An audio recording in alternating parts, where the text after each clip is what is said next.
नमस्कार, मैं हूं केवल तामंग और आप देख रहे हैं खबर समय सिक्किम। सिक्किम के विभिन्न हिस्सों में हाल के दिनों में कबूतरों और कौवों की असामान्य मौतों ने लोगों में चिंता बढ़ा दी थी।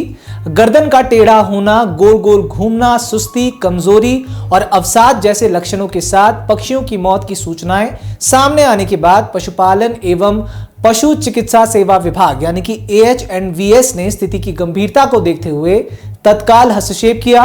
28 जनवरी 2026 को राज्य पशु रोग निदान प्रयोगशाला यानी कि SADDL की ओर से जारी प्रेस विज्ञप्ति के अनुसार नामची, रानीपुल, बरदांग और तादुंग जैसे प्रभावित इलाकों में रैपिड रिस्पांस टीम गठित कर मौके पर भेजी गई। इस टीम में पशु चिकित्सक, पैरा वेटनरी स्टाफ और प्रयोगशाला कर्मी शामिल थे। टीम ने फील्ड जांच की, मृत और बीमार पक्षियों से नमूने एकत्र किए, आसपास के इलाकों में व्यापक डिसइंफेक्शन कराया और बीमार पक्षियों को एहतियातन सहायक उपचार व एंटीबायोटिक्स दिए गए ताकि किसी संभावित संक्रमण के फैलाव को रोका जा सके।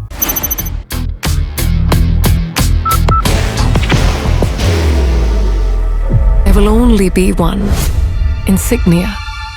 SADDL में की गई प्रयोगशाला जांच में कबूतरों के नमूनों में हेमोप्रोटियस कोलंबेई और एमीरिया प्रजाति के परजीवी संक्रमण की पुष्टि हुई है। विभाग के अनुसार हेमोप्रोटियस कोलंबेई की मौजूदगी अक्सर पोषण की कमी, परजीवी दबाव और पर्यावरणीय तनाव जैसी परिस्थितियों में बढ़ जाती है। ये संक्रमण कबूतरों में आमतौर पर पाया जाता है और ये मानवों में फैलने वाला रोग नहीं है, जिससे जूनोटिक खतरे की आशंका को स्पष्ट रूप से खारिज किया गया है। सबसे महत्वपूर्ण बात यह है कि सभी नमूनों की न्यूकैसल डिजीज वायरस यानी कि NDV के लिए जांच की गई, जिनके नतीजे नकारात्मक पाए गए। इसके अलावा बैक्टीरियोलॉजिकल परीक्षण भी किए गए, जिनमें किसी भी प्रमुख बैक्टीरियल संक्रमण की पुष्टि नहीं हुई है।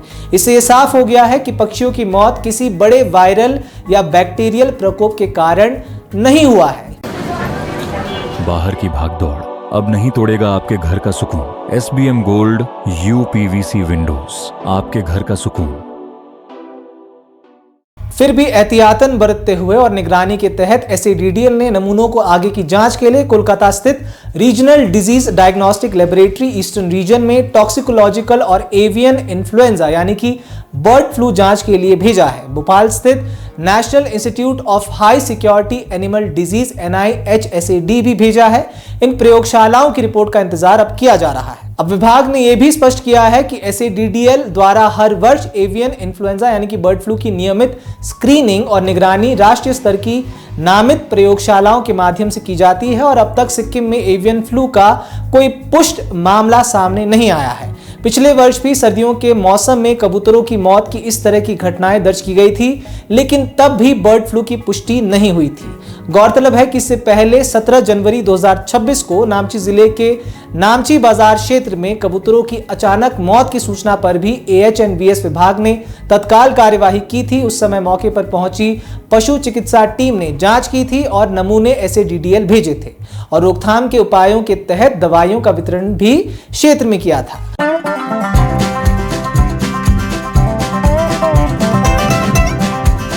ड्रीमलैंड अम्यूजमेंट पार्क नियर फुलबाड़ी बैरेज, सिलीगुड़ी। पूरे क्षेत्र का डिसइंफेक्शन कराया गया था। वर्तमान स्थिति को देखते हुए विभाग ने जनता से ये अपील की है कि वह किसी भी असामान्य पक्षी मृत्यु की जानकारी तुरंत नजदीकी पशु चिकित्सा कार्यालय को दे और मृत या बीमार पक्षियों को सीधे हाथ ना लगाए। विभाग ने भरोसा दिलाया है कि स्थिति पर लगातार नजर रखी जा रही है और किसी भी संभावित खतरे से निपटने के लिए सभी आवश्यक कदम उठाए जा रहे हैं। फिलहाल इस मुद्दे पर रहेगी हमारी नजर। ऐसे ही तमाम खबरों को जानने के लिए हमारे साथ बिल्कुल बने रहें और देखते रहें खबर समय सिक्किम, हर समय खबर समय।